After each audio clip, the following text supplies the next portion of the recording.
HPPodcraft.com.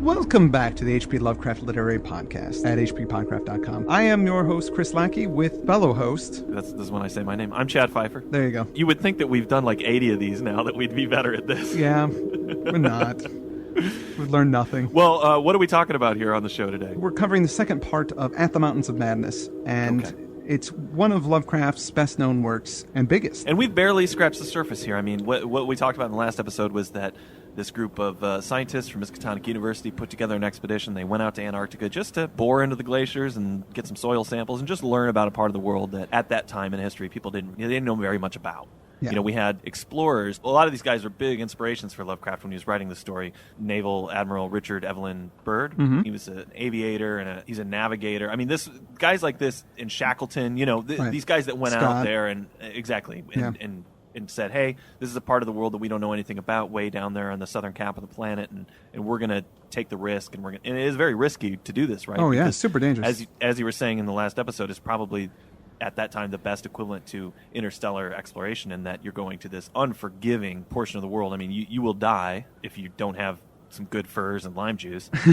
You just can't go outside.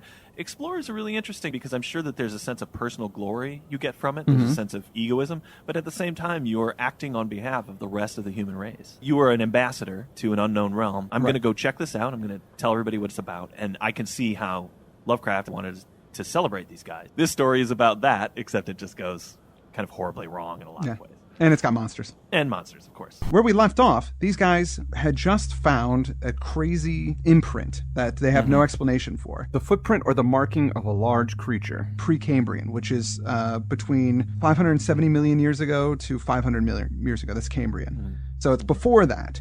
At that time, there should only be small, tiny little creatures. But this thing is huge. And everybody's excited about it. Yeah, contradicts everything that... Changes everything. This is a game changer here. Right.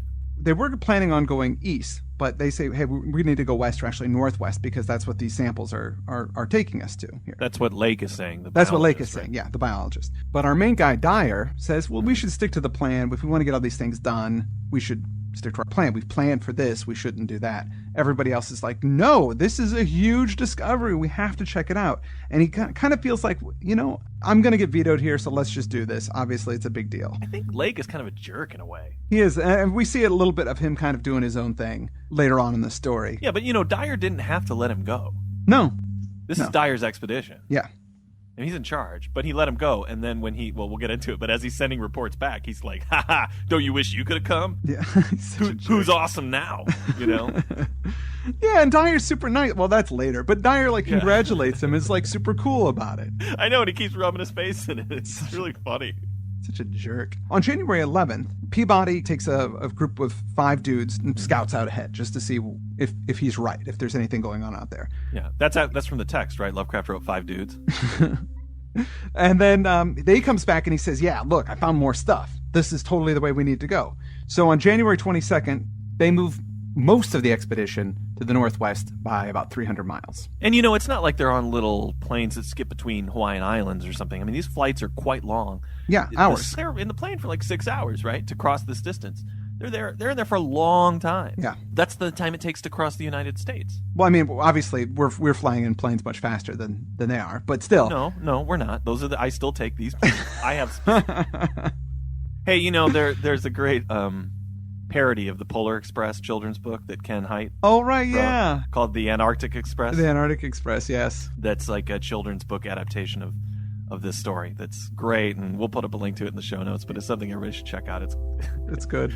It's really good, yeah. Continuing on with the story, as they are flying ahead, they send a wireless report. You can't imagine anything like this. Highest peaks must go over 35,000 feet. Everest, out of the running. Atwood to work out height with theodolite while Carol and I go up. Probably wrong about cones, for formations look stratified. Possibly pre-cambrian slate with other strata mixed in. Queer skyline effects. Regular sections of cubes clinging to highest peaks. Whole thing marvelous in red gold light of low sun. Like land of mystery in a dream or gateway to forbidden world of untrodden wonder. Wish you were here to study.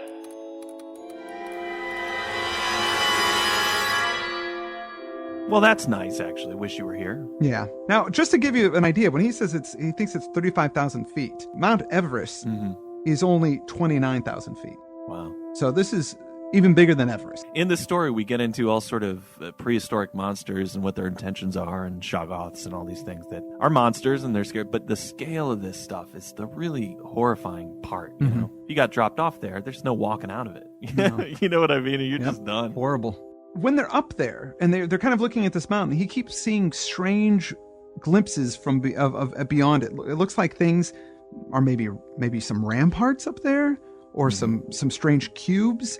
There's lighter colored rocks. It's confusing to him. He's like, maybe I'm not seeing things right. You know, maybe it's just the distortion of the atmosphere or something. But it looks like something strange is going on. Like and that's when they reference Nicholas Roerich again. Yes, because of the those strange cubes or just cubes. Very bizarre. Yeah, exactly. They also use a theodolite, which is a surveying instrument that's used to measure horizontal and vertical lines. So they're able to use this instrument to figure out exactly how tall mountains are.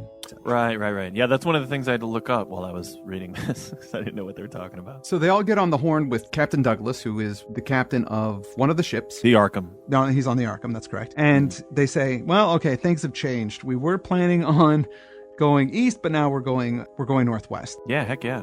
And he's like, okay, sure. Maybe we should set up a direct route, start planning, supplying it to there instead of going to you and then you going to them. And then he's like, okay, yeah, that's probably a good idea. After a while, Atwood's, measuring all these things and trying to figure out exactly how big this area is.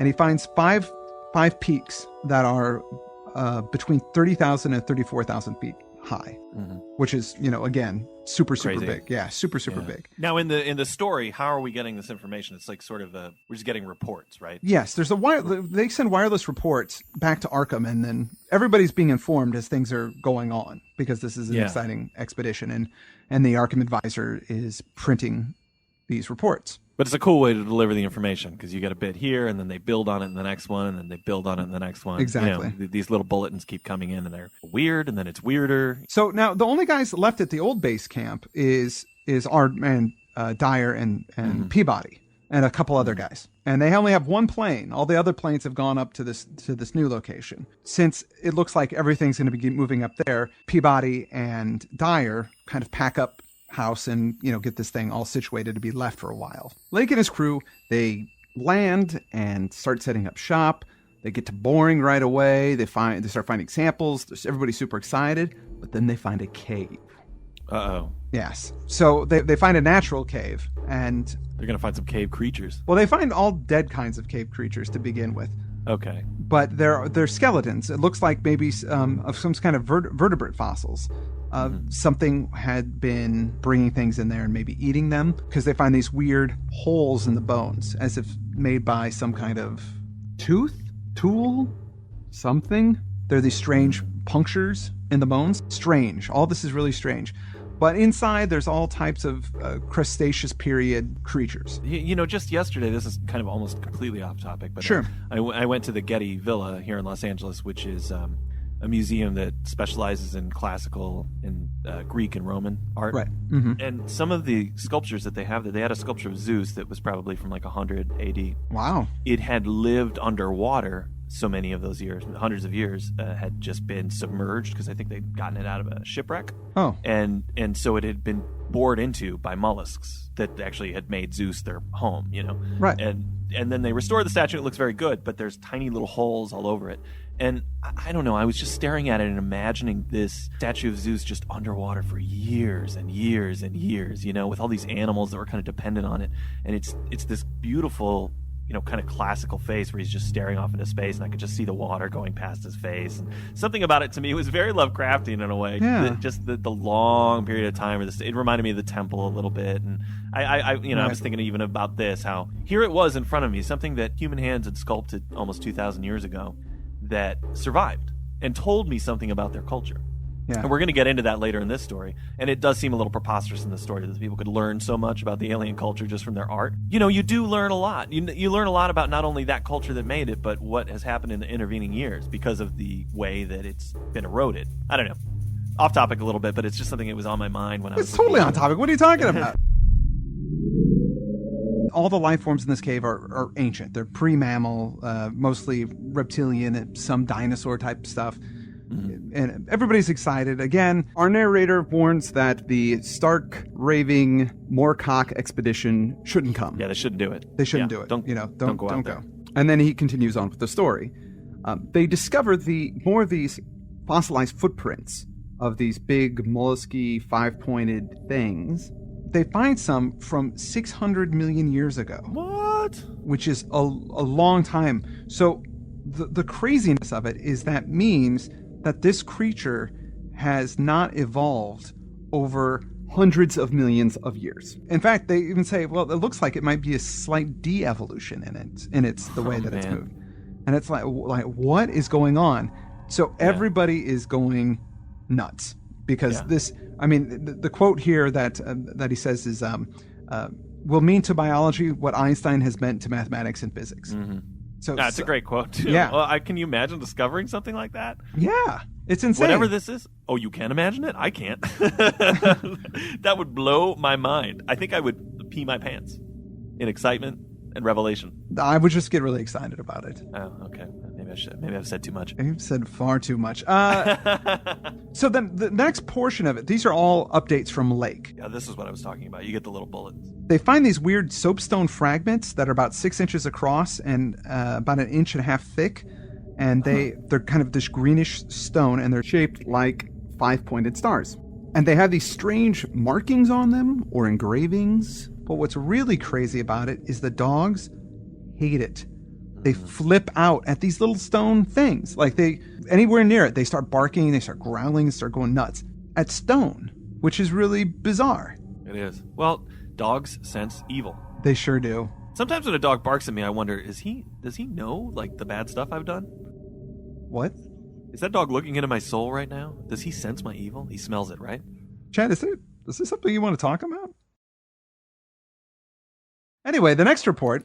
10:15 p.m. Important discovery.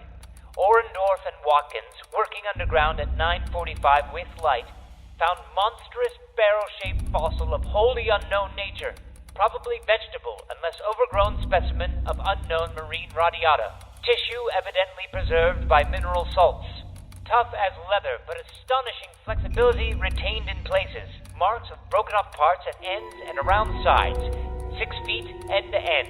3.5 feet central diameter, tapering to 1 foot at each end. Like a barrel with 5 bulging ridges in place of staves. Lateral breakages, as of finished stalks, are at equator in middle of these ridges. In furrows between ridges are curious growths, combs or wings that fold up and spread out like fans, all greatly damaged but one, which gives almost 7-foot wing spread. Arrangement reminds one of certain monsters of primal myth, especially fabled elder things in the Necronomicon. These wings seem to be membranous, stretched on framework of glandular tubing, apparent minute orifices in frame tubing at wing tips. Ends of body shriveled, giving no clue to interior or to what has been broken off there. Must dissect when we get back to camp. Can't decide whether vegetable or animal. Many features obviously of almost incredible primitiveness. Have sent all hands cutting stalactites and looking for further specimens. Additional scarred bones found, but these must wait. Having trouble with dogs. They can't endure the new specimen, and would probably tear it to pieces if we didn't keep it at a distance from them. whoa. By the way, our reader today is Joe Fria. That was who we just heard, and we've heard a couple of times on the show. Yes. Thanks for doing the readings again, Joe. He's going to be with us for the duration of this trip. Just wanted to throw that out there real quick. And the other thing about this, The Thing, the movie, yes. the film. Right. This really reminds me of The Thing. Now, I'm talking about the old one, actually, or The Thing from Another World, or whatever it was originally called. Well, right. It's all based on a story by W.E. Campbell called Who Goes There? Yep. Which was written for Astounding Stories, actually, right? This yeah. is the same magazine published it in 1938. But in the original, The Thing, it was kind of a half-vegetable alien. Right. That's such an interesting notion that you can't. Is this an animal? Is it a vegetable? I don't understand the way that this thing is working. Well, right. Well, I mean, it's defying all natural laws. I mean, you're in totally new territory here. It doesn't understand. It's pretty much unchanged over hundreds of millions of years, which is almost unheard of. And it was existing when there was only single-celled organisms around. Which means that there's a whole world of civilization we don't know anything about. Exactly. Some kind of animal was on. It's crazy. I do have to say that many times during the story.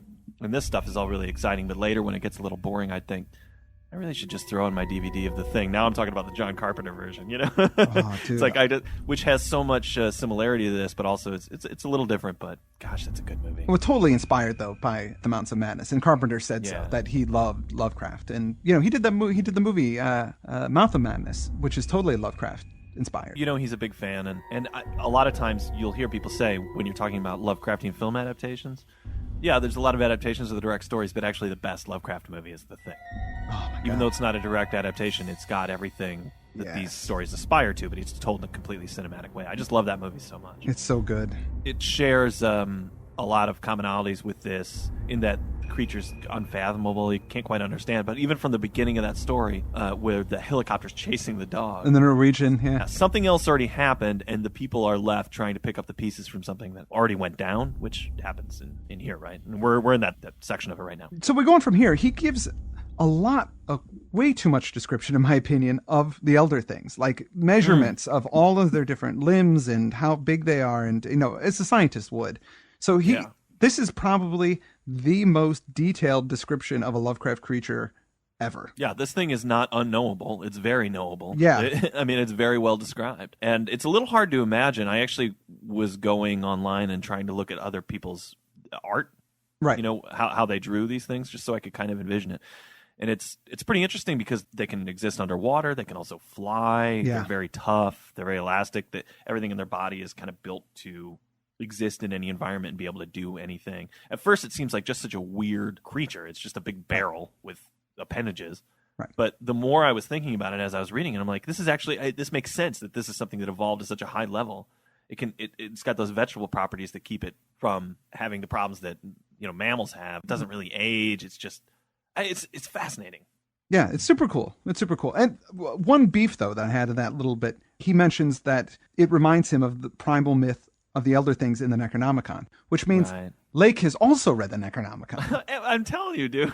It just gets passed around. It's like a dog-eared copy of The Lovely Bones or something. Like everybody's just handing it around to each other. You have to read this. It's at cocktail parties. You haven't read the Necronomicon? Oh, my God. Oh, golly. I will give you mine. Lovely Bones. Anyway, and one of the last little transmissions that Lake gives here, he says this. Dyer and Peabody have read Necronomicon and have seen Clark Ashton Smith's nightmare paintings based on text, and will understand when I speak of elder things supposed to have created all Earth life as jest or mistake. Students have always thought conception formed from morbid, imaginative treatment of very ancient tropical radiata. Also, like prehistoric folklore things Will Marth has spoken of, Cthulhu cult appendages, etc. Wow. So there's a lot there. And he's tying in other stories. I mean, he's just tying in what he just wrote with Wilmarth and with Amigos. It's so cool. Yeah, and his buddy Clark Ashton Smith. Yeah, exactly. Friend of Lovecraft's, who Lovecraft really loved his work. He was a writer as well. And so, he's tying him into his story. Yeah, that's really cool. Gave his friend a shout out there. I love the horrifying concept that Earth life was created either as a mistake or a joke. Yeah. It was funny. Some ancient race that we can't understand created we've evolved and we find ourselves to be very important and the dominant species on the planet. But as it turns out, the whole thing's a joke. Well, this is one of the things that I really dig about Lovecraft, where he kind of takes an opposite approach. I mean, he's neither the religious person who tends to have a more positive, benevolent theme or reason for life in the universe and existence. And then an atheist, a person who doesn't, is kind of neutral. Like life just happens, whatever. Lovecraft takes it and says, oh no, it's not. It's neither of those things. It's either a mistake or a joke. Like it's intentionally malevolent. Or the best case scenario, which is just kind of negligent. Yeah. I love it. It is great. It was rolling around in my mind when I dug back into this, when I read that specific passage and I put the book down. I was just laying there thinking about it. It's something that sticks with you. And say what you want about, there are a lot of ways that you could attack this story. There are a lot of ways that you could probably break it down as an actual piece of fiction. But conceptually right there, it just, man, that sticks with you. Yeah, it does. At this point in the story, both Peabody and Dyer are just freaking so excited, and they can't wait to get down there. There's been really bad storms, keeping the planes from flying. They're going to send a plane back to pick up the guys because they have one plane that they're holding for an emergency back by the ships. So until the weather clears up, Dyer and Peabody have to wait. And Lake and his group continue to discover more of these elder thing bodies, which are in various states of condition. Some are really damaged, and others are perfectly preserved. Yeah. And he wants to start dissecting them. That's freaking weird that they're perfectly preserved. Especially that they're that old. Like, as far as I know, there's no organic life form, complex organic life form that has existed for over millions of years. No way. How could those specimens be in that kind of shape? Makes no sense. Maybe we'll get an explanation later on. Yeah, maybe we will. The next section, I'm gonna just kind of skip over this. He kind of goes into way too much detail again about this vivisection of this corpse, of this creature, and talks about how it's got a 5-lobed brain. It seems like maybe it's an amphibian, that it can fly, that it has properties of both plants and animals and fungus, and it's all these different types of things. Dyer, our narrator, he can't help but think of these myths of the great old ones that he's heard before, and about life being a mistake or a joke is really kind of upsetting him, and he's getting a little afraid and nervous. But his scientific brain is way more in control here, but still a part of him is getting freaked out. There's a lot of that tension throughout the story. He'll say to the reader, now I know you must think we're crazy for delving deeper into this, but you have to remember we're scientists and we're explorers, and that just takes over sometimes. Yeah. But always at his core, he's just shaken up by the revelations. It's so good. It's so exciting and interesting. I can't get enough of this stuff. So after they're done with their study of the body, they kind of take the rest of the bodies and they put them under a tarp because the sun, even in freezing temperatures, can still warm things up, and they're just trying to protect it from the sun.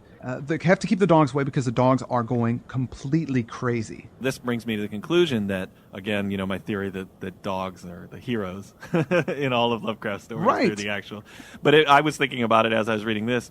Here we are, humans have evolved so long, maybe our whole purpose was so that we could breed dogs and bring them along, and at some point we'll be replaced by the dogs who have the good sense to stay away from this crap. Yeah. They don't like it. If it's around, they want to kill it and move on. Yeah. They don't. They're the smarter life form. Yes. This is our whole purpose. It's not the robots. It's the canines who are going to replace us. Absolutely. With Lake doing his studies and Peabody and Dyer waiting for the weather to clear up and them to send a plane back to get them, that concludes the second chapter. Right. And I think that's going to be a good time for us to stop the story right now. We are moving at a snail's pace with this story, We Chad. really are. I blame myself. But it's so good. This is what we've been working for, Chad, this whole time. You're right. We have gotten into the promised land of Lovecraft, and we've earned it. You're right. We have. There have been some sad weekends where I was going through texts I didn't like very much, and right. And I'm glad to be here. Glad to be talking it over. And yeah, we'll just go at whatever pace we want to. Exactly. What do you think people want this show to end? I guess we could just rush through everything and get it all done. No. In fact, it grinds me, Chad. We're getting closer and closer to the end of Lovecraft's body of work. Yeah. We still have some great stuff ahead that I'm really excited about. But yeah, are you kidding? Challenge from Beyond? Exactly. Actually, I don't know anything. I don't know anything about that Isn't that the one where it's like there's 9 writers and none of them work together, so they just keep picking it up, and like Robert Howard's in there, and then right, yeah. I've never read that, but I've heard really good things about it. I might have even got the title wrong. Or something like that. Challenge from the Stars or something like that. Yeah. I also want to bring up before we sign off here our promotion. Sure. We're doing our readings. Yes. that we cannot forget about. We're having Rachel Lackey and Heather Klinke / Fifer. She's Heather Klinke. She never changed her name, did she? No, she didn't. She disrespects me daily with not changing. Heather Klinke. No, I don't know. Yeah, she's a comedian, and so Klinke. There's 2 K sounds in that name. How could I take that away from her? It's the funniest name. It's a great name. It's a great name. Yeah. So Klinke is going to be reading Cats of Ulthar, and Rachel Ford Lackey will be reading Cool Air. That's right, and we've appreciated the contributions we've gotten so far. We're getting actually, I don't know, we're about a quarter of the way there. We could definitely use your support because we're paying rent on this thing now. Yep. And a couple of people we got to thank. Joe Fria, again, thanks for reading on the show today, and we're going to have you on board throughout this process. Right. Reber Clark, thanks for the great music. It's beautiful. Also want to thank our tech guy and design guru, Mike Mann, for everything, and our intern, Brooke Burgess. And next time when we come back and get into this again, I think we're going to have Ian join us, yeah? Ian J. Colbert is going to be jumping in on the podcast. I don't know how long we're going to be able to have him with us, but we'll have him for part of it. I absolutely love his adaptation of At the Mountains of Madness. I can't wait to talk to him about it. And, of course, everybody should know that Ian is also working with us on our graphic novel Deadbeats. That's right, and that's going to be good stuff too. We're starting to get pages in from that. Yeah, it's. I've never been so excited. hopefully we're gonna get a publisher, and if not, we will self-publish, and it will get in your hands. Yeah. It's great. We are loving it. And hey, since we wanted to wait until we had Ian on board next week to get into the next phase of the story, the horror at the camp phase, the show is a little short this week, and so we decided to try something that we don't normally do. We have a musical guest doing our outro. This is Australian hip-hop mythos-inspired outfit Humanoids doing a track they call McMurdo Boogie, which is actually kind of a synopsis of At the Mountains of Madness, so it fits right in right here as we're talking about the story. Of course, we'll put some information up about them on our page in the show notes. Hope you enjoy it. With that, I'm Chris Lackey. I'm Chad Fifer. And this has been the HP Lovecraft Literary Podcast. At HPPodcraft.com.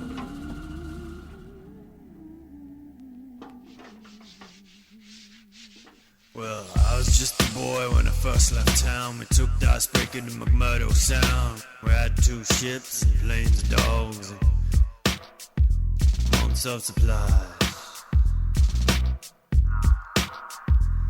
It was a once-in-a-lifetime opportunity, an expedition with the university. We had heads of faculties, men of science, but what good did it do? And I was 19 then, but I'm older now. Still tremble when I hear the cold wind howl. Small group huddled in Antarctic waste. Things no one should see.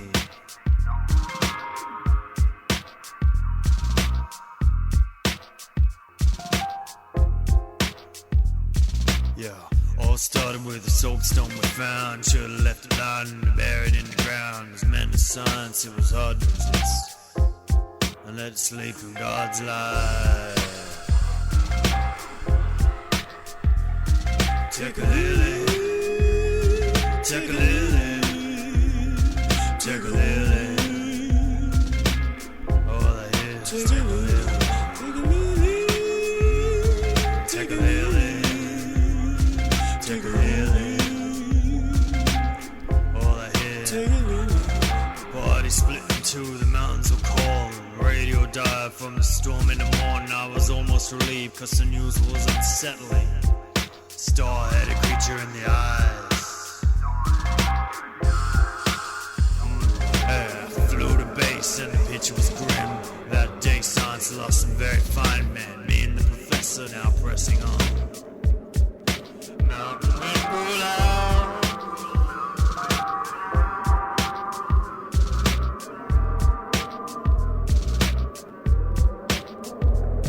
Take a lily, take a lily, take a lily.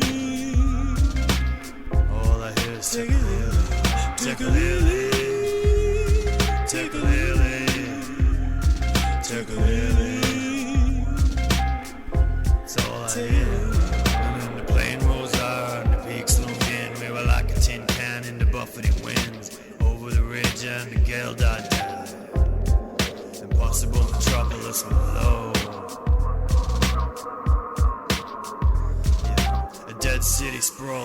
farming ice, star maps charting Mesozoic nights, images from pre-terrestrial time. The Necronomicon didn't lie.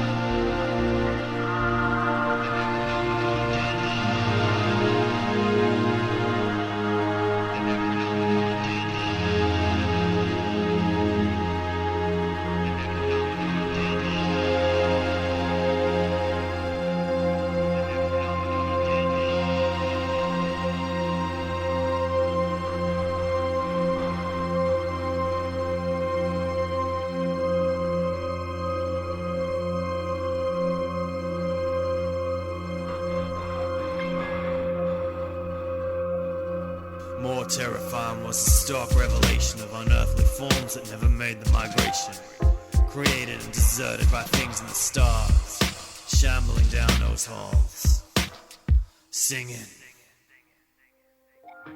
Tekalili, tekalili, tekalili. All I hear is tekalili, tekalili, tekalili. Tekalili, it's all I hear. Tekalili, tekalili, tekalili, all I hear. Tekalili, tekalili, tekalili,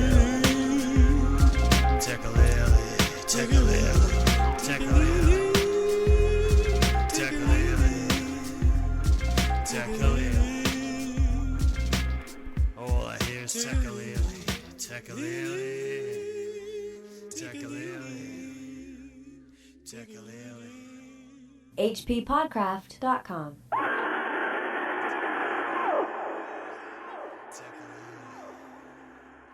Tekalili. All I hear.